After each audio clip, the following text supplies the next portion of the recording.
Hey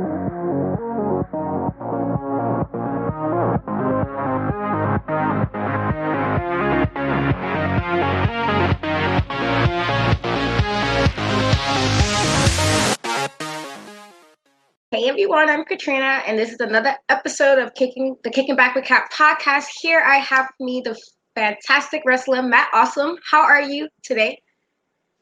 What's up, everybody? I'm great. I'm doing good today. That's good. Joining this rainy Wednesday is what kind of came out of nowhere. I didn't think it was supposed to rain today. Yeah, pretty much. It was crazy. I woke up and I'm like, wait a second, there's rain. So I fed the little fur babies and then I walked the dog and then I came back up just to relax until the rain dies down. Okay, so the first question I wanted to ask you is, if somebody hasn't watched you wrestle before and you're trying to describe yourself to this new fan, how would you describe your persona, your gimmick to somebody who's never seen you wrestle before?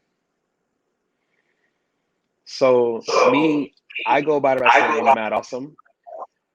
I'm basically myself, as everybody says themselves, turned up. I'm really myself, turned all the way up. I'm from the South Bronx, of course. I'm from New York, so I represent New York all the time. I represent the South Bronx and my culture too. I'm Puerto Rican, and I'm always in. I go to the ring with my Puerto Rican flag, so it's always a party whenever I'm gonna go to the ring. But I'm that guy in the party that can't be hanging out with you, can having a few like modelos hanging out, but don't get them Uh-huh. mad because if you get them mad, you're gonna get a bit of an ass whooping. So like I'm the cool. I was a part of a tag team at one point, and I was the Mhm. cool laid back guy of the tag team and the fun guy. So that was just all me. And I have a trusty sidekick, and that's my chancleta. I pull it out, and if I need to use it, feel the wrath of the chancleta because everybody's afraid of those. I don't care what culture you're from, what's your background. A chancleta means that there's business about to be taken care of. Love that answer. That's like super dope. I did get to see you in my last wrestling show this year, which was in March at I think Queen's Elk Lodge, I believe. And that was like actually one of my best parts. It's so funny because I'm like, everybody knows usually when grandma and mom take out that that chicota is about to get real serious right now. Like you probably did some shit you should It's have gonna done. get real. So Exactly. exactly, like That's get why real like right now.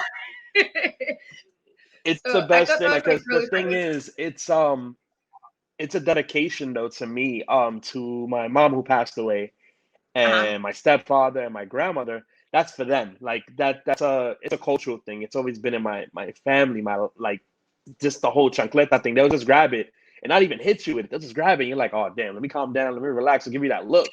So that's my thing. Like I did that for them also. There's other people in the wrestling industry that do it.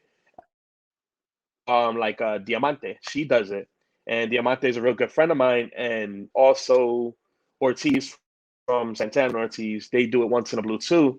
So before I even did it, I asked them, I'm like, yo, is it cool if I kind of bring a little of our culture to the ring by using a chancleta? And they were like, bro, do it. It's if you make it good and you make it entertaining, do it. And I'm like, you know what? I'm gonna do it as if I was my mom about to whip that ass. I'm gonna envision that. So that's what I did, and it's a lot of people don't know that about me, but that's the reason why I brought out the chancleta. And yes, this chancleta has been blessed by Diamante. Took it back to the hood and got all the abuelas to bless it. So whenever I hit somebody with it right now, it's like they're getting hit by 1,000 abuelas. So I love that it's so very much. It's sick. so nice. Like not nice that you about to get like the wrath of all the Bellas, but just like it's nice that you actually got it blessed. I think that's really dope that you did that. Who would you say is like your greatest Yeah, and you saw that influence? match. It was me and Nikolai White with Uh-huh. the last person that I saw your recent interview, which was with Chris Barton. It was us in a 6-man tag. That was fun because I've always been across the ring from Barton, and to actually team with him, it was actually Yeah. really fun. And even his tag team partner Dominic was like, "You guys look good together." And I'm like, "Hey, it was fun. It was a once in a lifetime thing, but it was amazing teaming up with both those guys. Those guys are great. I trained with Nick, so it's cool. It was cool having them all together in the ring with me. Yeah, it was a really fun match. I had a fun night. If I knew like COVID would have just totally messed up like every wrestling event, I probably would have stayed a lot Yeah. longer because that was like my last show for the year.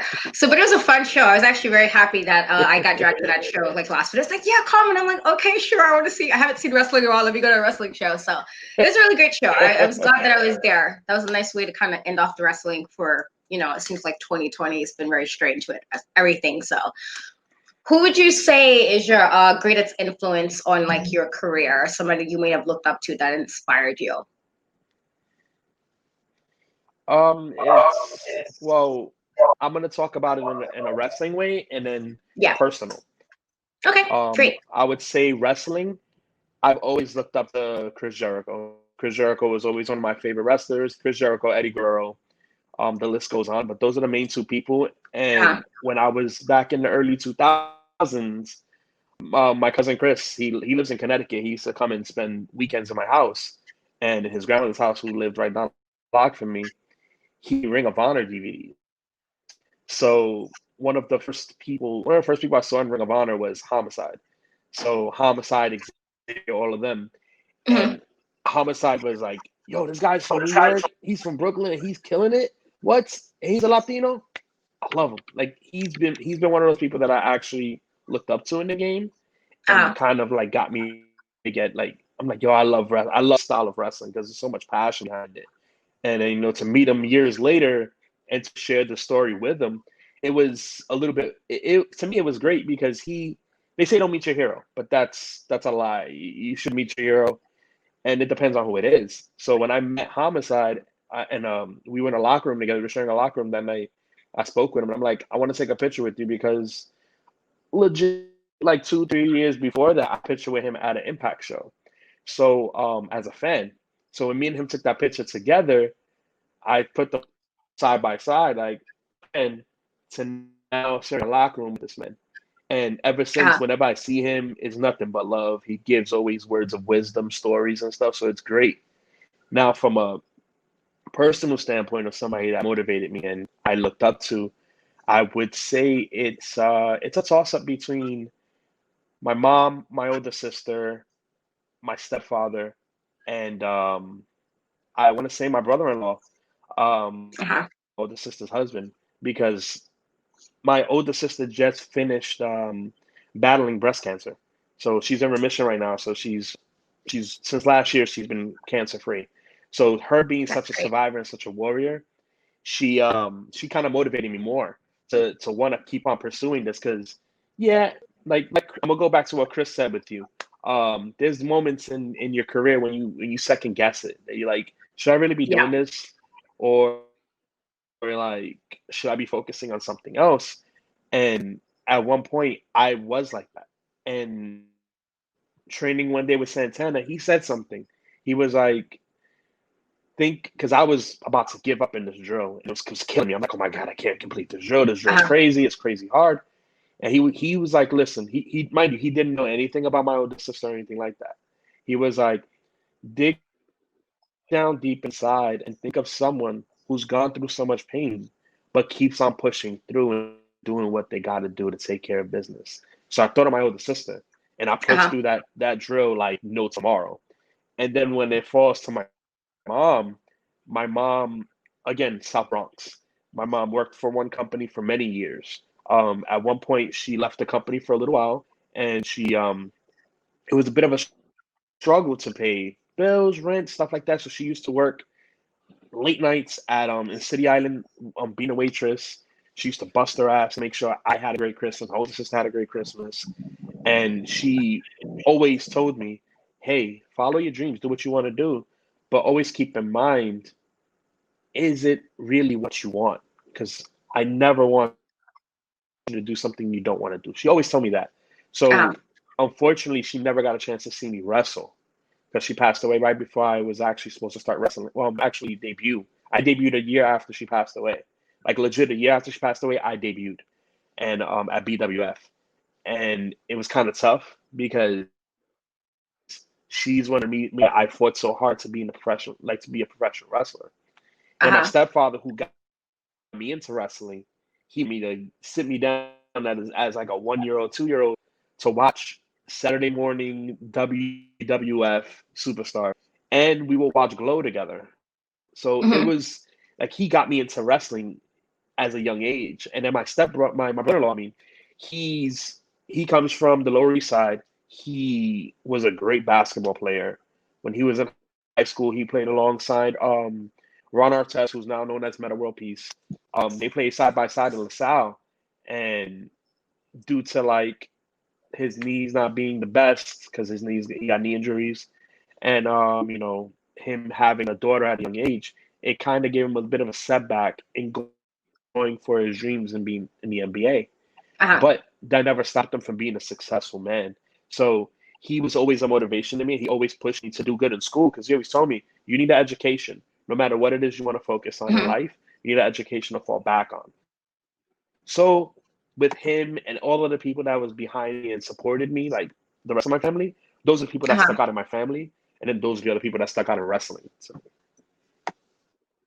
It's great about your sister, especially. I'm very glad that she's a survivor. I think that's always like for anybody who got like I lost my first spouse to brain cancer, so I definitely understand how that how tough that can be on the family, how tough that can be on the individual. So anybody who survived, I'm always like extra like hugs to that person because it's always like a tough thing to deal with, yeah, and still, especially if you have like children or whatever, it's always you gotta try to keep yourself at your best when you're feeling like horrible. So much love to your yeah, family for that, definitely. And my condolences for your mom. It seemed like you were very, very close to your mom, and I love when because I love my mom yeah. to death, and I always tell everybody like, like we butted heads growing up, but like now I would do anything. Like I completely understand what she was saying all this time about me not listening, and she was absolutely right. And I'm like, you know what, mom, it's fine. I get it. I understand now. As a mom, I get it. So. I always love when I hear stories about like people are very close to their families because a lot of times, where are you without your family a lot of times as far as like doing whatever it is that you want to do. Exactly. So thank you so much for sharing that. I His family so supports 100%. Like yeah. they want me to kill my dreams. So they support me. Like even like I'm so happy and I'm proud that I have a girlfriend that I have right now because she Uh-huh. supports me when it comes to wrestling. Like she even says it. She was like, I admire you and all of your friends, all of the guys, because you guys put your bodies through so much, but at the same token, you guys are humble. You guys still hold up as like a gentleman. Like you guys are still great. Yeah. And it's cool. Like she gives us all that admiration. Like she's met all of the guys and they're like, oh, Emily's the coolest. And like she supports me. Like she 100% helps me out with character development and everything. Like I'll film a promo and I'll show it to her and she's like, no, no, no, no, redo that. And I'll literally go back to the drawing board, refilm it, and she's like, see, that's better. So I always go to her because she loves improv and she used to do improv. So Uh-huh. it's a little bit of what we do with wrestling too sometimes. So I bounce ideas off of her and she's always there to support and I have that circle of support, which is always key Hmm. to always keep people, even in what you do. You're great. I'm listening to your podcast, even the ones in the past, and you're doing such a great job with it, and I commend you on that. And to have a support system and people behind you, like an inner circle, to basically be around with you and help you push you through this and bounce ideas off of, it's always a great thing to have. Yeah, I got really it was funny because what made me start doing this was a different group, Primal Fear, which I didn't realize I actually saw them live like last year. And I was like, well, who knew I'd be into you guys a year later? He was like, oh, I see you do like I was on a like wrestling review show.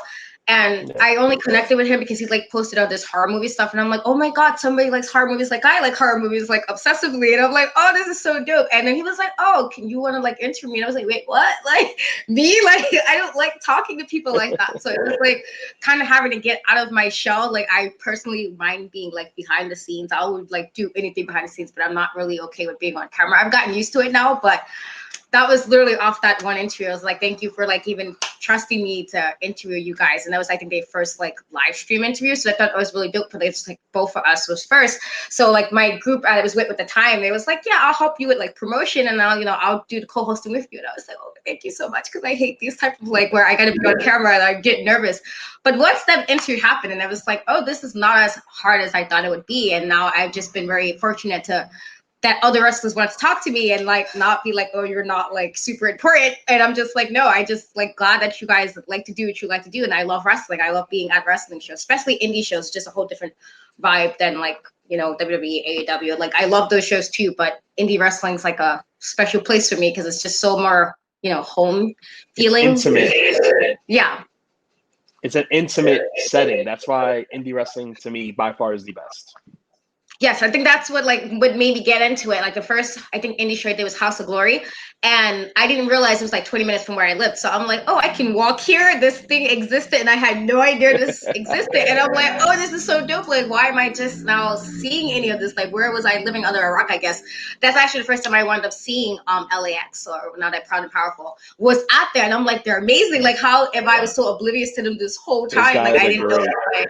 So it was, I'm very grateful for anybody who even wants to talk to me. Just like, you know, I love you guys and just come out, talk to anybody. Just like, you know, I appreciate you guys so much for entertaining me. So and we appreciate you. We appreciate you. All of us wrestlers. I know I'm not only talking for myself, but I know I'm talking for all the guys. Like everybody you've interviewed, people that see you in the crowd. We appreciate you. We appreciate the fans because it's weird right now watching the empty arenas, but at the same yeah, token, we need to find a way to feed off of the cameras, you know. And yeah. like I keep in mind all the times I've ever wrestled to think about fans, and I know once we get back in full swing, I'm gonna give a lot of the fans a nice treat when you know we get back into the swing of things. Oh, can't wait. So what for you was your like aha moment when you was like, okay, I want to be a wrestler. This is something I want to do with my life. What was that moment for you? To be honest with you, I've always wanted to be a wrestler since growing up. Seeing Shawn Michaels wrestle Razor Ramon at WrestleMania 10 with the ladder match, that always sticks out in my mind. You know, Eddie Guerrero when he wrestled in Japan when he was under the mask against Pegasus Kid, which was Chris Benoit. Those matches, like those resonate in my head to be like, yo, I want to do that. I want to do that.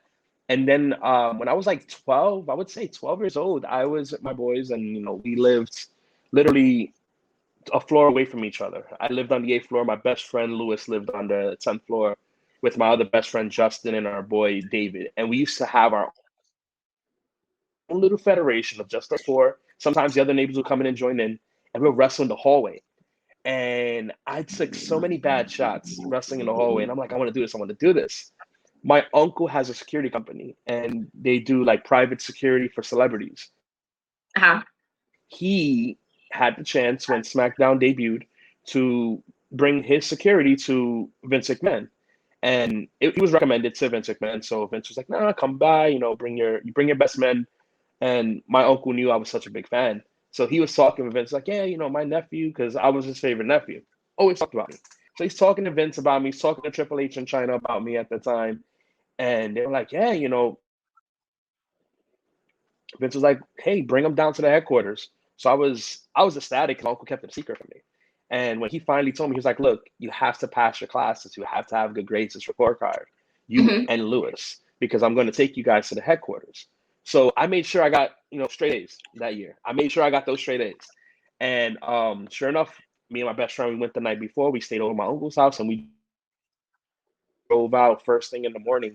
It was a group of us. In fact, so back to what I was saying. So we went to the headquarters. We walk in, and I feel like I'm in a candy shop. My eyes are like bright open. I'm like, oh my God, it's the headquarters. This is where Stone Cold came and he took over and he was telling the girl, you know, talk to people like this. And I was like mind blown. And we took a tour of the whole place. Unfortunately, Vince wasn't there or any other wrestlers, but Linda was there. So we met Linda, me and my best friend, and we were like, we want to work for you when we get of age. Like, how we got to be? And she's like, well, you got to be 18. We're like, we're 18. We want to come knocking on the door. We want to be a tag team here. And she was like, my door's open. Just let your uncle know and come by. So that's when that happened. But then fast forward a few years later, I'm working out at a gym over in by my house, and there's a guy there, personal trainer. He stops and he goes, "Oh, that's a cool shirt." And he's looking at I was rocking a soft t-shirt. I was a fan, so I was rocking it and working out. And he's like, "Oh, I know that guy." I'm like, "Oh, which guy?" He was like, "Oh, I know Big Cass. We trained together in Gleason's." Uh-huh. Just so happens the personal trainer that was talking to me is Steve Pena. Who's also an awesome wrestler, awesome indie wrestler. He was like, hey, yeah, you know what? You want to learn how to wrestle? Yeah, I'm a wrestler. You want to come on my show? So I went to one of the shows. I loved it.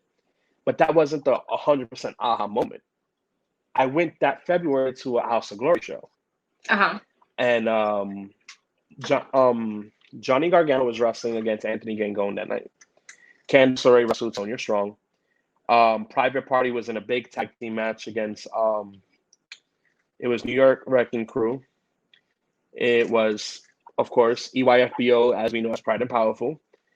And it was TJ Marconi and Josh Glide. Big tag team match. It was great. It was amazing. And the speech that Gangone said, and then Anthony Gangone actually spoke. He said a great speech because he was very sick before that show and he thought he wasn't going to make it. That was also the debut of Matt Travis. That night he came out. Rich is a good friend of mine, Matt. You know, rest in peace, bro. He came out to help out. He helped out. Did he help? Yeah, he helped out Ken Broadway that night, and Leroy was there. Uh-huh. So that show, I'm like, I want to start wrestling. So a few months later, that was 2016. A few months later, I tell Pena, look, listen, I want to learn, I want to wrestle. Where can we go and do this? That I don't got to spend so much money right now. I want to just get the basics right now, and then I want to get into full training.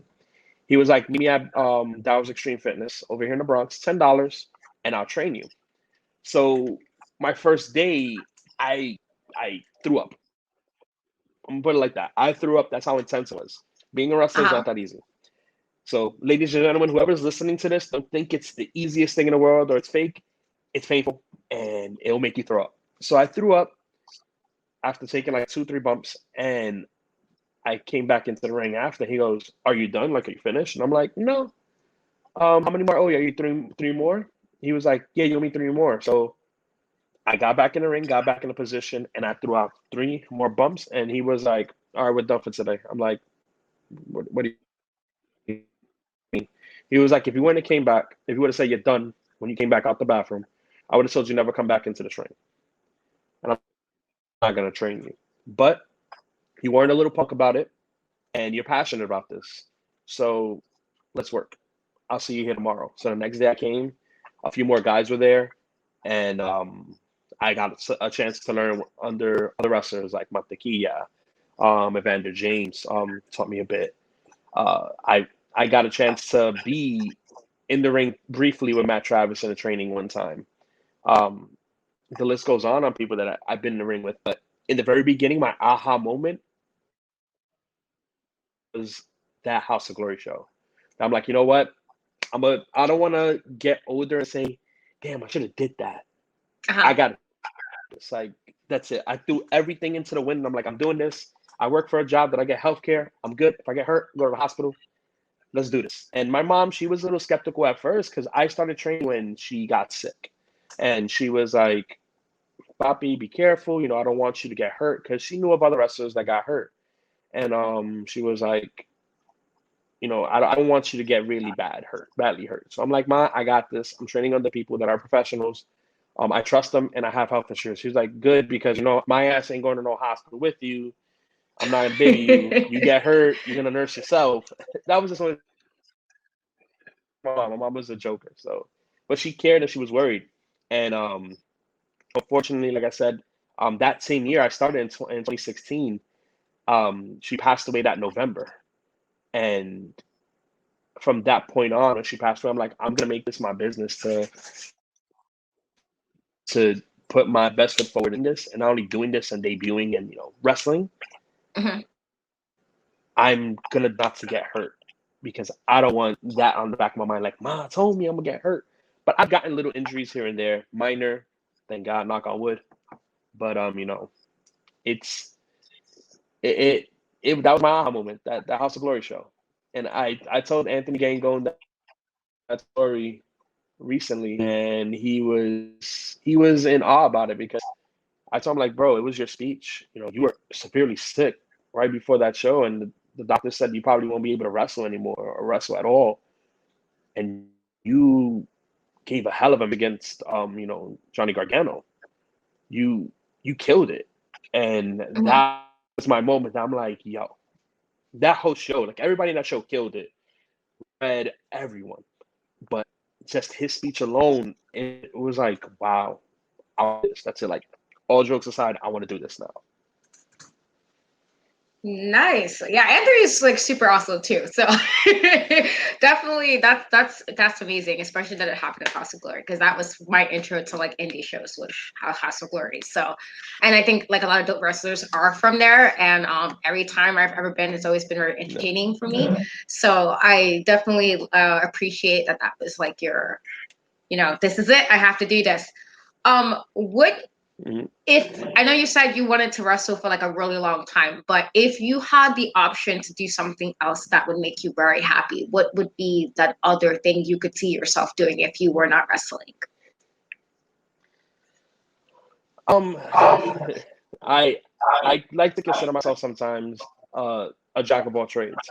Um, in high school, I did acting. I went to a vocational high school, so the main major Mm-hmm. was automotive technology. So I know how to work on cars. Put it like that. But I was also part of the drama club. I also was part of the gymnastics team. I was also the captain of the Mm-hmm. volleyball team. So I was always athletic, but yet I had this thing about being around in front of a crowd that made me feel like I belong here. I belong in front of a crowd. So Yeah. I did plays in high school. I did dance performances in high school. Um, I would be an actor. I love acting. I also love to communicate with people. So what I do for a living, I get a chance to network with people all the time. So I love my job, but I would honestly want to do acting. I would want to act. I would want to do that dramatic cop series, either be the cop or be the bad guy that they're interrogating in the room, stuff like that. Or even since I'm a wrestler now, why not do some stunt work, or training. I Nice. love I to train actually people. went. My high school was kind of like that too. It was like an arts and technology school, so it focused a lot on like computer stuff or like artsy stuff.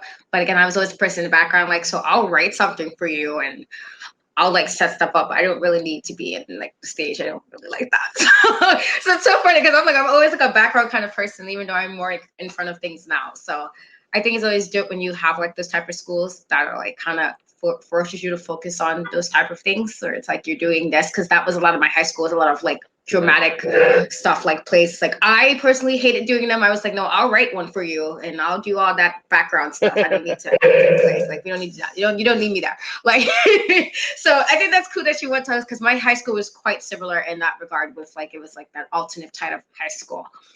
Um, who is somebody that you haven't worked with that you would love to wrestle in the ring in any capacity? Okay. Now this is a good one. Um, right now, honestly, he's a good friend. He's very humble whenever we talk. We've also said we might work out soon eventually. Once gyms open up again, we'll train one day eventually together. Leroy, big game Leroy. I want to kind of wrestle him. I don't know why. Like we're good friends. I know it'll be a fun competition. It'll be cool as hell. But I want to wrestle Leroy. The other day, I don't know if you follow on Twitter with me and everybody else on Twitter, how we kill it. But Ariella Nix thought I threw a challenge out at her the other day, and she was like, I wasn't ready. I don't know. I want to touch on the intergender wrestling at least once in my career. So she's a possible opponent for the future. Leroy, I want to wrestle Leroy. There's a gentleman that he's very evil by the name of Danhausen. I would love to wrestle him because I think he's so cool. Or even team Uh-huh. up with him. I don't know which one. Um, of course, I want to face my former tag team partner because I owe him an ass one. So that's up for grabs there. And I don't know if you follow what we do at BWF, but BWF is something different. There's a new champion in town, and his name is Dominic De Niro, and we've had a lot of fights in the past. I wouldn't Uh-huh. mind facing him one on one. That would be an interesting match between me and him. Um, but yeah, right now those are my picks for the rest of 2020. Honestly, And to tell you the truth, I faced one person that was on my list that I wanted to wrestle in the future. I wrestled them last year at the Escape from New York tournament Uh-huh. 2019, which that's gonna be the first show back for BWF, which is Escape for New York 2020. I'm vouching for a team. I want my own team or be a part of a team there. So, I want all the fans to hear me out and be like, hey, get Mad Awesome on the team. He got a chancleta. That's the best weapon in the world. You can use him. But I faced Sean Maluda last year. Me and Sean Maluda went at it. I got my ass whooped. Got my ass handed to me, but it was an honorable ass whooping, I could say. Yeah. I learned a lot in the ring that night with him, and very humble guy. He gave me a lot of feedback after. But yeah, one of my dream opponents for the future, I got a chance to wrestle him. So that was cool as hell. I loved it. Nice. I was just actually, my last interview was with Ariella, and she was saying she wanted to wrestle some guys. So I was like, I personally think if it's done well, it can be really, really entertaining and really fun to watch intergender wrestling. So since you mentioned it, what are your thoughts on like intergender wrestling? Like, how do you feel? I have seen some very strong opinions on both sides of like, no, we shouldn't do it. It doesn't make sense. And then there's like, but why not do it? Why can't we hang with the guys too? So what are your thoughts on intergender wrestling? To be honest with you, I have a younger sister. We're about 18 months apart from each other. So growing up, I would always get my ass whooped by her. I'm gonna be honest. I'm gonna be 100% honest. This big wrestler guy over here. Because I was always afraid to really hit my little sister. Like I didn't want to hurt her. Uh-huh. So she'll always get the upper hand and punching me in the lip and busting my lip, breaking one of my chains that I had on, scratching my eye, until I figured out that since she was a little chunkier than me, her ankles aren't that strong. So I one day flipped the tables on and put her in a sharpshooter, then got her off of it because I'm in trouble. And then a little while later, she tries to hit me again. I get her in an ankle lock. And I got hit with the chancleta that day. I definitely did. And after that, she didn't want to mess with me no more because she was like, my big brother was going to kick my ass because he loves wrestling and he's going to do wrestling moves on me all the time. And that was like, and when I'm intergender wrestling, I think of that. I think of brother and sisters having like those little fire in there. And listen, I it's a slap in the face if I ever said none of these women can hang with us in the ring. If they can go through the training, if they can do the rolls, if they can take those bumps, if they can take a suplex, if they're training at BWF with Bronco and getting chopped, these women can actually hang with us in the ring. I don't see why not. There's women executives, there's women owners, CEOs. They're on the same playing field as a lot of men, which in my eyes, I've always felt women shouldn't be put on the back seat. They should be right there in the forefront with us. So why not? Intergender wrestling, I have no problem with it at all. I'm very strong with it. But it also depends on the woman and the man, the way they both map out what they're gonna do. And they have to both be safe. Because I can be safe with any woman in the room because I've trained with women. And I'm safe, I'm respectable and everything. There's even moments where I'm like, I'm not gonna chop you. I'm just gonna give you a forearm because I don't want to get in that area Yeah. sometimes. So I let them chop the shit out of me. I'm like, chop the shit out of me. Chop, like, give me a forearm. So that like I feel it's equal rights. Why not? They're on the same field as us. They could take a beating. We could take a beating too. It's just wrestling should be fun at the end of the day. Painful, but fun. And why can't everybody have fun at the same time? I love that answer. I love that answer so much. It's a great answer. What is your favorite match you've ever seen, and what is your favorite match you have ever worked of all time? Okay. Favorite match I've ever seen. Oh man. This is but why during the pandemic, during this breakout the ring, I've been studying and watching a lot of wrestling. So Uh-huh. one match in particular that sticks out the most of what I've been studying was Lionheart versus the Pegasus Kid. Old school match with Jericho versus Chris Benoit back in Japan. Another match that sticks out to me is of course Shawn Michaels versus Razor Ramon for the first that first big ladder match in Hmm. WrestleMania. And a third match would be when Eddie won the title at WrestleMania 20, because that made me feel like, hey, us Latinos could do this. Like that was Yeah. all in my mind that day. And one more, just to top it off, the top, like to put it right there, is gonna be the whole Homicide and Carino feud with Ring of Honor. That Uh-huh. those matches, they always resonate with me. Whenever I watch them, I'm like, oh my god, these matches are crazy. Oh, like it's so much like storytelling in those matches and Yeah. brutality, basically. I love it. But matches I've worked, oh, okay. So they're not in no particular order, but I would say the triple threat tag team match last July. It was me and my former tag team partner Johnny Santos, which you're awesome, because I always come in the ring and say you're versus East Coast Syndicate versus BX Strong Too Good. That match was good. It was a really good match. I got beat with a chair repeatedly.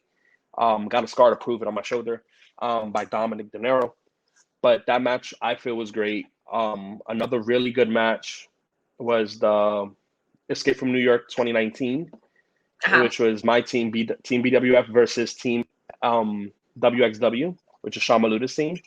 That match was, to me, was really good. I learned a lot in that match. Like I said before, the match against Bronco, I had a match against Bronco. It was me and my former tag team partner versus Bronco and Louis Lindo at the Gauchos gym. That was a very fun match that we had. It was I got a chance to face my teacher, because Bronco's one of my teachers, and I faced him twice last year. That was the crazy. It was the first match, and then a few weeks later was the second match.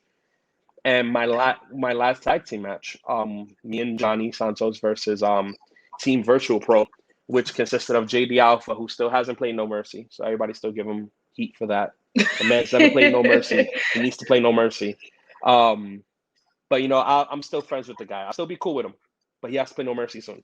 And he teamed with Semis, and him and they whooped our ass, but we and Johnny showed up that match. Like we pulled out new tag team moves, and after that match, he turned his back on me. But those are like my favorite matches so far that I've worked. Oh, the Nice. 6-man tag with Chris Barton and Nikolai White, because Nikolai White made, I forgot who the kid was, but he made him drink water.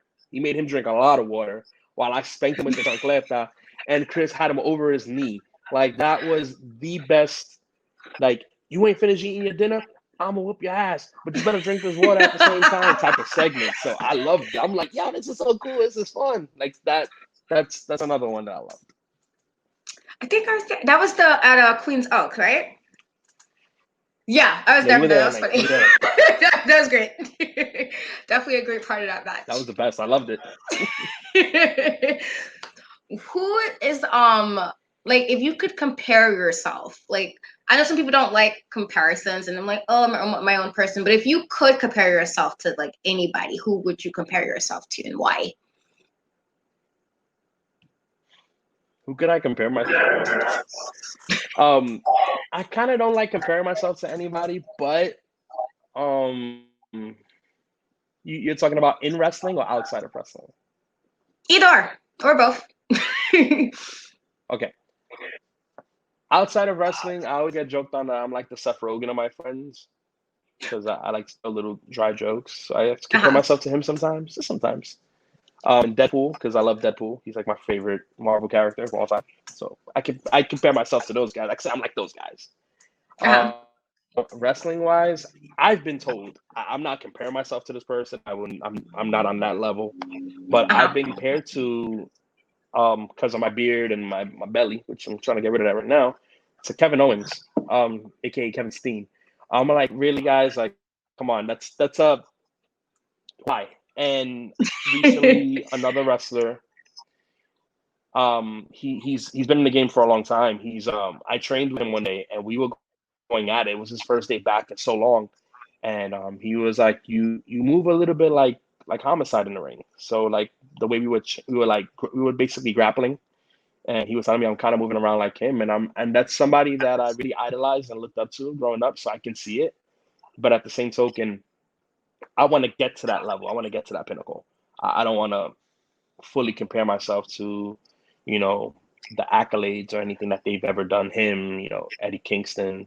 I want to get to where they're at eventually. Like I Uh-huh. want to be able to fight like them. Of course, I want to be able to brawl out like they do. At the end of the day, I want to be able to chop somebody up in a corner like Eddie Kingston does, slap them, and I'm not gonna bring a fork in the ring. I'm not stabbing nobody with a fork. I'm sorry, homicide. I will never take that away from you. But I'll beat them with the chancleta, of course. But I don't like to compare myself to people like that. But my style, I would say it's similar. It's similar. It's gonna be very similar to theirs. Once I come back, like I said, it's gonna be a nice treat for the fans when they see a new and improved, invigorated Matt Awesome when I come back. So I Nice, may be just nice. known as the awesome one, Matt Henry, eventually, but it's gonna be Matt Awesome. So let's see what happens. Okay, gotta definitely look out for that. What would you say are like some like cons about wrestling? Like things that you're like, okay, this make it difficult sometimes. Um, what sometimes makes it difficult is the regular working schedule, because a lot of the people that we know that are on TV and stuff, they made big sacrifices at certain points in their life, which is getting rid of regular 9 to 5 and focus solely on Hmm. wrestling, and that's why they're where they're at sometimes. So I would say work schedule. Sometimes the family time. Sometimes you want to spend that time with the family, but you can't. Like my Uh-huh. older sister, a few times, she wanted me to fly out to North Carolina because she lives out in North Carolina now, and I Hmm. wasn't able to go because I got a show this coming weekend. So like I would have to try to schedule my trip for later around in the month before that Uh-huh. first Saturday of the month. Um and also I would say sometimes the booking. I'm not gonna sugarcoat it. Sometimes, we may wrestle for shows that like we're they're gonna tell us, oh yeah, we're gonna pay you, and they really don't. But I don't get mad at it because I was always told in the beginning of whatever you're gonna do in life, you have to eat shit. You have to start from the bottom. Sometimes you gotta do things for free to get to where you want to go. And Hmm. I'm BWF has always been my home. I would never ask for a payment from them because that's my home. That's my training camp, and that's where I got exposure at. But like other shows that may be like, yeah, come down. I want you to wrestle for us. Like sometimes they don't pay, but I don't get mad per se because that exposure. That's me showing, hey, I have a talent. This is what I'm doing. It's being added into my video library of matches I've wrestled and things I've done. So that's a con for certain people. For me, it's in the middle. It's a con for me, but then it's a pro at the same time because I'm getting material, you know? Yeah. Okay. I like that. What are your thoughts on like the current state of wrestling? Like I know COVID has like slowed things down, but like there's been a lot of like talk about things that could be changed or the fact that we now do have so many different promotions out there that we can kind of see different types of wrestling. What are your thoughts on like where wrestling is right now? Well, I'm not gonna sit here and say I'm not enjoying wrestling right now because sometimes fans do take away from the storytelling in the ring by Hmm. like a lot of times here. I'm gonna throw it out here in the Barclays Center. They like to hijack the show as they claim. And when it comes to WWE shows, they'll start with the beach balls, or they'll start screaming throughout the arena. They'll start screaming "this sucks" or whatever. Understandable. It's the fans getting out their emotions on how they feel about the product or what's being shown to them. But at the same token, these guys are trying to put on a show, and they're Yeah. trying to be a story. Like they're trying to tell a story to you guys.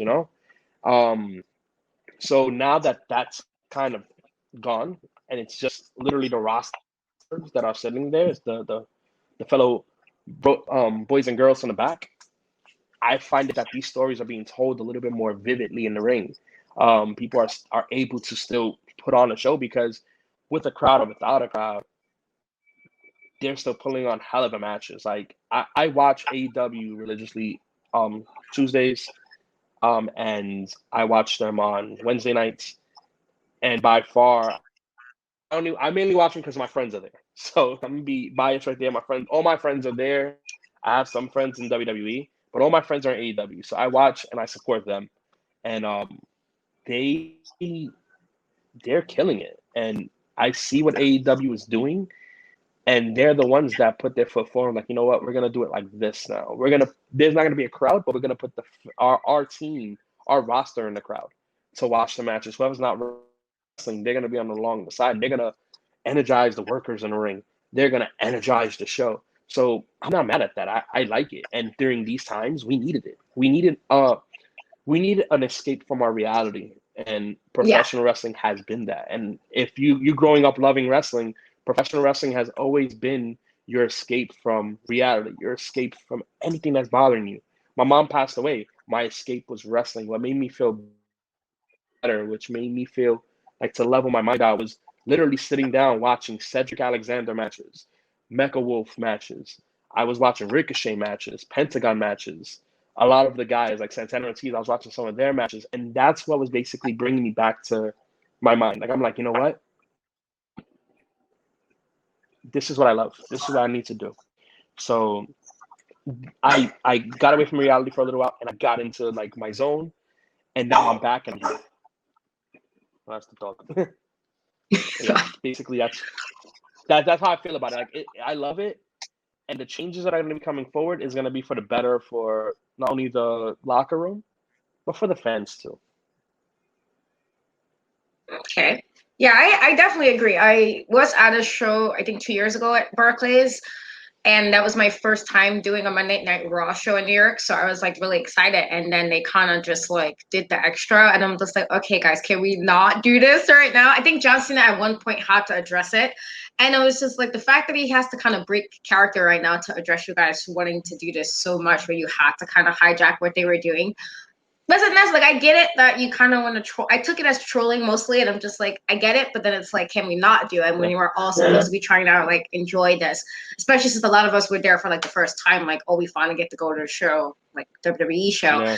And for me, that was my first experience. So I was just like, oh, okay, so this is what we're doing here. And it annoyed me because I was just like, well, I do get some people who do troll, and that's just like comes with most territories of the way things are now. But then it's also like you have to still they're still doing something, and if you don't particularly care for a wrestler because you can like it who not like who you want to, but don't have to be like rude about it. Like you can say I don't like this person without being like disruptive, because that's kind of the way I took it. It was just like you guys were kind of disrupting what was happening, and it was just like, okay, now you guys, what if they decide not to come back to Brooklyn again because you guys being ridiculous? Like it was like that thing, because it's not you're worrying about the unit, as we're all fans here, we all want to see the same thing. So definitely agree with you on that. So, if you like gimmick matches, what is your favorite type of gimmick match, and what is your least favorite type of gimmick match? All right, gimmick match. One I want to do, and I'm dying to do one. I'm gonna do it. If it's not the ending by the ending of this year, it will be next year. A Lego death match. I want to wrestle with Legos. I want to throw the Legos in the ring, not no thumbtacks, sprinkle Legos in the ring, and suplex somebody on it, or take a suplex on it, or give somebody, a nice new move that I'm probably thinking on the Legos. Like, I want to do a Lego death match.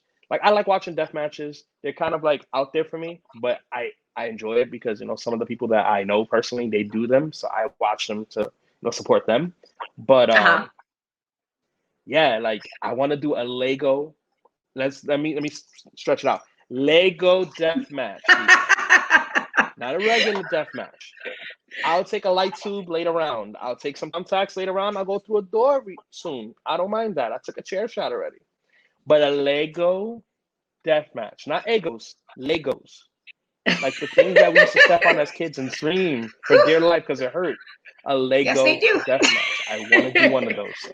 Exactly. I want to do that so badly. And people look at me like, wow, really, Matt? A Lego death match? I'm like, yes, a Lego death match. And there's a Lego death match queen, which I would want to wrestle her in a Lego death match. But after I wrestle somebody else in a Lego death match, then I'll wrestle the queen of it. because I don't want to get to that standard of Lego death matches. I want to wrestle somebody else with it, or I want to just bring them into the ring and be like, haha, joke's on you. There's Legos, not thumbtacks. Like, that's what I want to do. And then beat them. Like, I'll probably even take my chancleta and like glue a few like Legos on the bottom of it and just beat them with the Legos on the chancleta. Or make a chancleta out of Legos and beat them with that. You know, it's a lot of things you can do with Legos. That is so true. And Legos can be quite painful. I like my kids, and I'm like, listen, guys, can we not? Like Legos, you trip over those things, you step on it, they do hurt. You feel like your life flashes before your eyes if you trip on a Lego. And I totally feel like that would be actually really like entertaining. I would like to see I would like to see that, definitely, especially if you could make a chancleta out of a Lego. I feel like that would be so funny. It'll happen. This has to happen. It will definitely happen. I need promotions. You guys like hear this, please. I need you to make this happen. So I need to see this because I BWF, feel like this would be very funny. Everybody listen.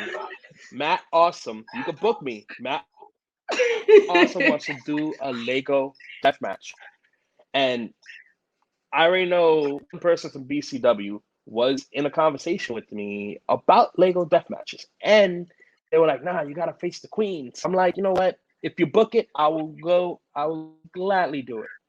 But BWF, my home, why not?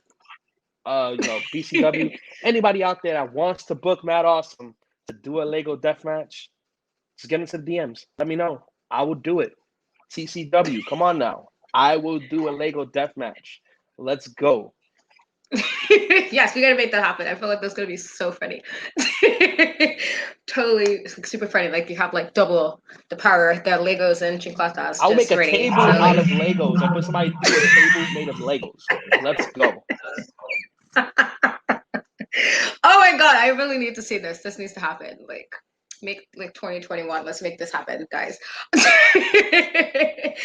What is I feel like one of the things I like about wrestlers outside of like what makes their gimmick interesting is how they finish off a match. So what is your finisher and how did you come about being like, this is going to be the thing that ends my matches when I'm like in a match and this is my moment to shine, like here's my finisher. How did that come about for you? So right now, since I was in a tag team for so long, I really didn't have my own finish. So what I would do is my setup move is a sling blade, but the way I do my sling blade is very different from other people. So the sling blade was my setup move, so we could get into the finish as a tag team. Before my tag team ended, our finishing move was a mix of basically a blockbuster over my shoulders while I'm holding the guy up, and he's basically giving him a blockbuster while I'm holding the guy up and I'm giving him a spine buster at the same time. That was our finishing move. We also had a few different moves there, but finishing move, everybody's gonna have to wait and see. The name of it will be the chancletazo, so we all know it's gonna incorporate the chancleta some type of way, but you guys got the name of it. You guys just gotta see it once wrestling starts back up in New York, and more than likely you will see it at Escape from New York BWF 2020. So nice. Looking forward to it. If somebody came to you, I know I keep on plugging it, but that's the comeback show. No, it's fine. Definitely fine. I want to get back into seeing some wrestling live. I miss wrestling. I didn't realize it until I was like, oh my god, like this kind of sucks that I haven't been to a show in March since March. I'm kind of sad. It was like last year with so many shows. I go back to the BWF shows and I watch them on YouTube. Like, oh, I missed this show. Oh, I missed the crowd. That's what I do now. So trust me, I'm in the same boat as the fans. It's very like bittersweet. Like I get it because you gotta be safe and all, but then it's like, but I was like last year the amount of wrestling shows I went to kind of got like crazy. I was like going to like 1 and 2 a week. And then it was like I was always at a wrestling show, always with my group of people. Out of my group, it was like my main group of friends. Or like I would go sometimes to Jersey with somebody else, and we're just like, okay, we're gonna be at these shows just to like see all of these things. And now it's like, oh, okay, well, it's just like let me just YouTube some stuff because I can't like go live, and this makes me so sad. It's just so depressing. But definitely, so I definitely plug away because I really want to get back into seeing like another wrestling show live. I miss wrestling a lot. Like that was my little escape, and now it's just like, you know, the world. He's in like hell in a handbasket right now. So, We all miss you it. know, definitely cool with the plugs. If somebody was to ask you, like, oh, Matt, I want to get into wrestling, what would you tell this person? Like, what advice would you give somebody who's starting out for the first time? Run. No, just kidding. I would tell them basically to the main thing I would tell them is if they're passionate about it. You have to be passionate about something you want to put your best foot forward in, especially when it comes to professional wrestling. Professional wrestling is no joke. It's not just you can get in the ring and you know how to hit the ropes 1, 2, 3, you know how to bump, you know how to strike. No, you don't know any of these things. You may see it on TV, you may have been familiar with it over years, but you don't know it. You can take that familiarity and implement it into everything you're trained to do, but it's not that easy. And my advice is if you want to do it, be passionate about it. Don't come in today and never come back again and shit on it. Because this is a lot of people's livelihoods and we love what we do. Um, I would actually do exactly what was done to me. And I've done that to people. Hey, you want to learn how to wrestle? I'll come. And the same way Steve Pena took and taught me, I do it to people. I do the same thing. And those people end up coming back. And if you want to do it, if it's a dream, I'm not trying to like tell you, hey, don't do it. I'm not shitting on your dreams. No, that's not me. My thing is, hey, you want to do it? Put your best foot forward. Try it. If it's not for you after a little while, just don't give up right away. For you after a little while, then it's not for you. Maybe being in ring is not for you. Maybe being backstage is for you. Maybe being an announcer, a commentator, a videographer, somebody that deals with the music or the lighting. Maybe that's for you, or maybe storyline writing is for you. So there's so many other things of wrestling that you can fall into. So just find your niche. Like mine is performing. I love to perform. But if there ever comes a day that Matt is not so awesome anymore and can't be in the ring anymore, I want to be able to teach. I want to be able to write, commentate, announce, things of that nature so I can still be relevant and still be within a pattern I love. So when you get into training, I would say do it. Throw it in. Take that risk. But be very respectable to the grounds that you're walking on because these are hollow grounds.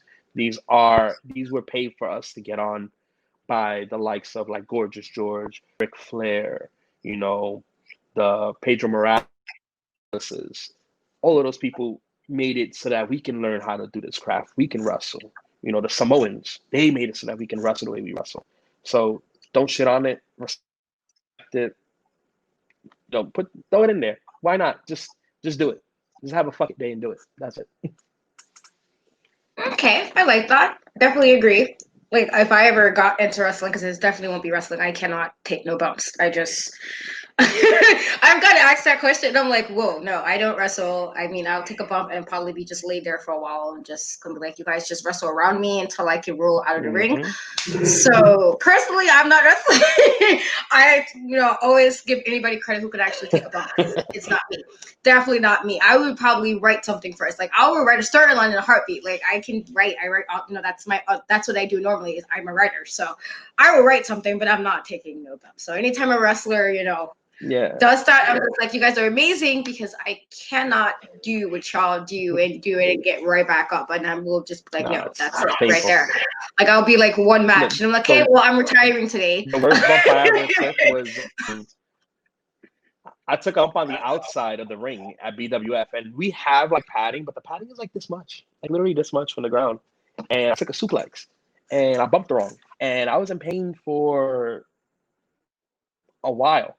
After that, I was like in a lot of pain. I rolled over. I'm like, I was like catching asthma. My whole body was trembling. And I balled into a fetal position and went into the corner. Was like, well, that was my last bump of the night anyway. So let me just fetal up over here.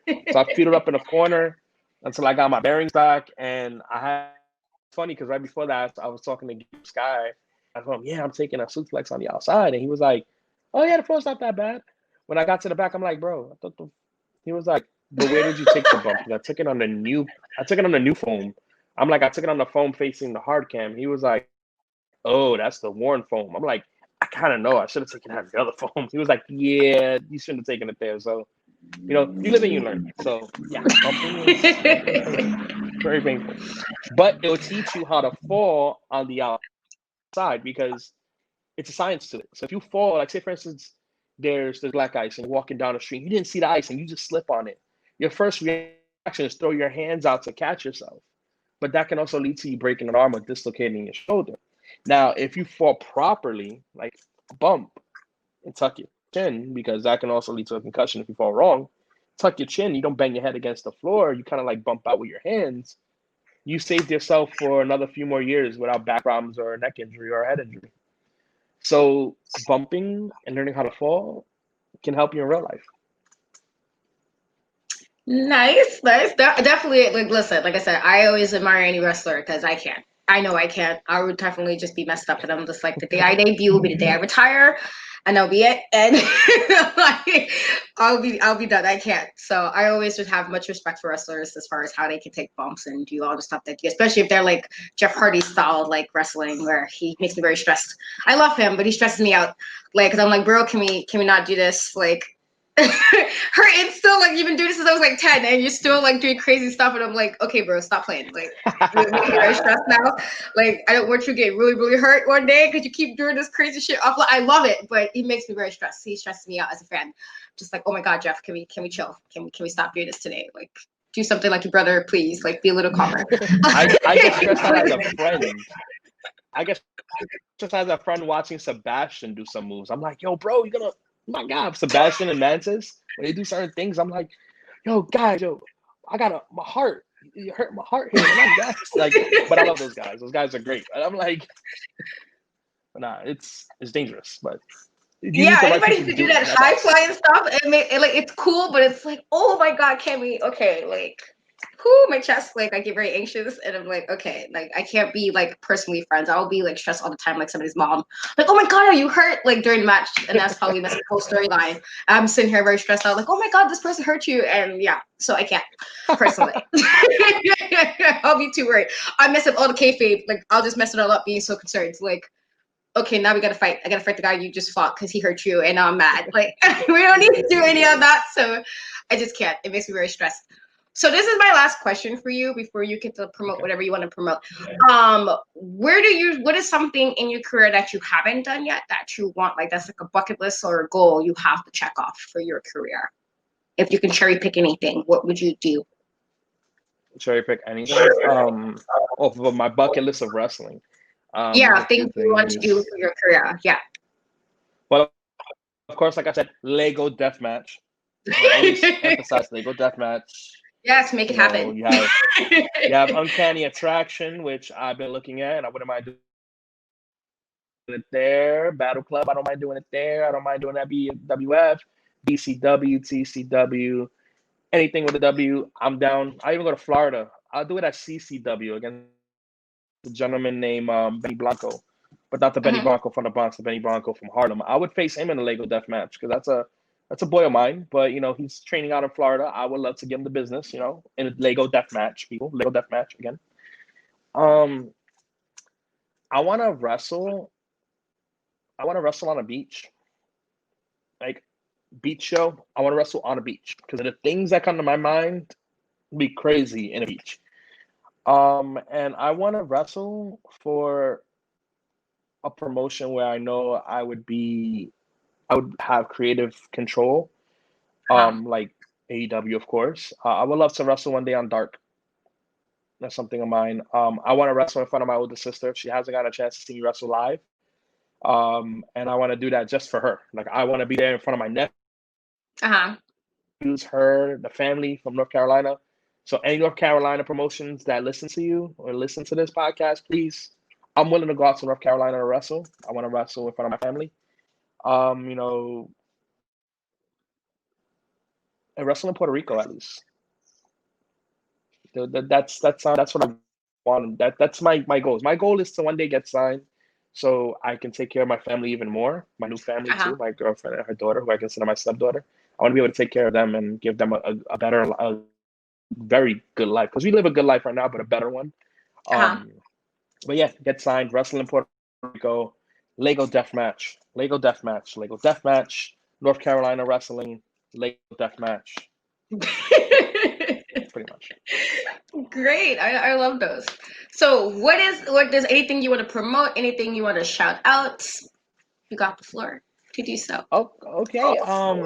So you can follow me on all social media. You can find me on Instagram at Matt_awesome17.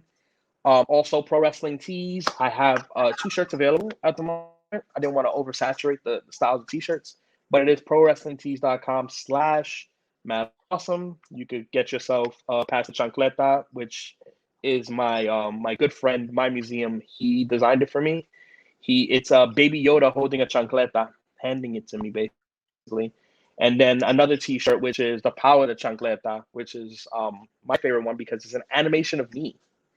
Yes, the same lady that does the artwork for the ending of Being the Elite on YouTube, she drew a character of me.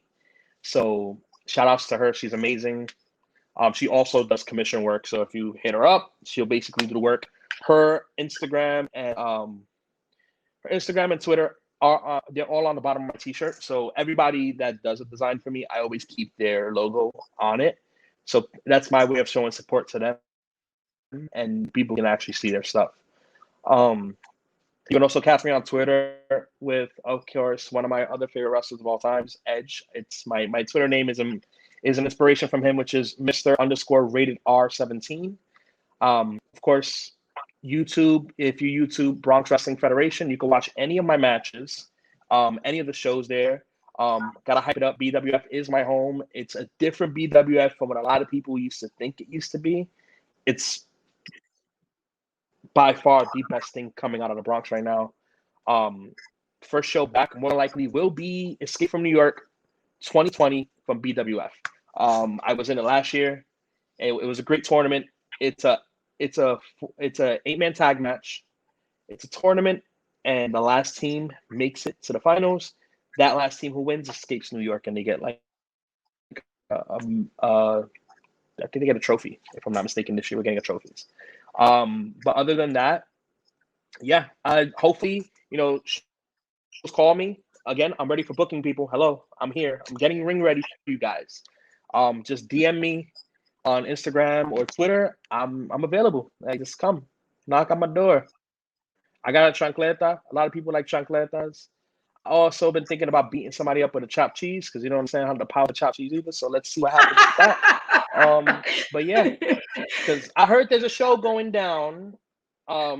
September 5th in Jersey, in Atlantic City, from BCW. So if you guys got room on the card for a Lego Death Match, let a brother know. But other than that, that's all my plugs. You can go shop on prowrestlingtees.com. Show support not only for me but all my fellow wrestlers, all my fellow friends. Like Leroy got some t-shirts on there. I bought one of his shirts. I showed support this whole pandemic. I bought all of my friends' t-shirts. I kind of supported them. I bought a shirt from Violet. I bought a shirt from Leroy. I bought my own shirt. I bought a Ariella Nix. I bought a actual beanie hat from her. So I'm waiting for the winter to rock that one. So who knows? If we face each other, I'll wear the beanie to the ring just as support. As long as she wears one of my t-shirts to the ring, that'll be a cool gimmick for the matches. See that? You see how my brain works when it comes to wrestling? Nah, but yeah, show support. Support, people. Support your favorite wrestlers. Support your local wrestlers. We need it in times like this. And again, thank you for having me on your show. You guys got to catch this girl on Instagram, on Twitter. She's always live. She's doing her thing.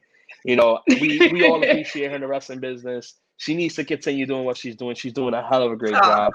She is definitely on the awesome list. She's cool. The chancleta will never touch you. You don't got to worry about that. So you're good. Oh, I appreciate. It would be an honor though. Gotta represent for my, Latino friends, because definitely a lot of the umbrellas I knew growing up was definitely with a chancleta all the time, and it was just like, well, I'm not crazy. to get, you know, in trouble. Like my mom was very strict, and I'm like, my mom's very nice to me. I tell my kids this, and they always be like, she's not. And I'm like, listen, my mom is like very calm with you guys now. Like you don't know the mom I know. Like she was very strict with us, and we just knew we just didn't do certain things. Like we didn't even try to test that theory. Like, oh, she gonna play? Yeah, So it's true. that's how quite a few of They're my cool with the friends grow. grandkids. The grandkids could get You away just, with yeah, I was murder telling them about that. I all was they like, want. They mom, can do anything they want. hello. But when it comes to you, nah, you get your ass whipped. I'm like, oh, hello, mom. They think I'm lying about I you. And I know what it is. I know how it is. I have nephews, and my nephews, thank God, I love the fact that they had a chance to be around my mom through most of their lives before she passed. And they used to get away with murder. I used to get in trouble for scolding them, and she's like, "What are you doing? What are you scolding him for?" I'm like, "He did this. He could get away with murder in this house." Like, what? What? Like, I'll get in trouble, but you won't. And these are my nephews, and my older sister would get in trouble too for scolding them or hitting them. They're like, "Mama, mommy hit me, or mommy punished me." And she's like, "Why you punished them? What did they do?" He answered me back, "He was just speaking his mind. Why you gotta make excuses for them? Come on now, like." But hey, you know what? That's how it is. But yeah, hey, I was if you ever starting need to a feel that chancleta, because I have spares. You know, my I have kids spares. really be thinking I be lying about my mother. I'm like, oh, she. I'm like, listen, my mom was strict. Like, I have 5 other siblings, and like all of us would be like, nah, we just didn't play that with my mom. And then every time I try to get my kids to Wow. get fearful, like, listen, my mom was like, play no games, but she's mad nice, and I'm like, okay, see, mom, you're messing it up now. Or should have used this tactic, like you just give the look and you just do the shut up. Like I can't even do that now. I'm like, because you're like the nicest person. Now I'm like, can we not get this? Like it would have been nice to have this grown up and not knew not to do certain things. So, so It happens. That's definitely just like it how would it be is. definitely That's like how it is. crazy. It's ridiculous. But everybody, thank you for joining us. You know, like I said, I love doing these interviews. I will have all the links he mentioned in the description, so you get to click and you get to watch and support and share. Please do so. You know, the wrestlers need, you know, our support. We love wrestling, so support them. I've definitely bought a couple of pro wrestling tees over this COVID because I know spending too much money. I've just been buying crap for no reason. So if you want, just go to pro wrestling tees, pick up both shirts. Why not pick up both shirts? My awesome shirts. And, you know, follow him Instagram, Twitter, you know, look him up on BWF, all those good things. Thank you so much for joining me. I'm so grateful. You guys are always willing to like chat with me for a bit. And, you know, talk Not a to you problem guys. anytime. Bye, guys.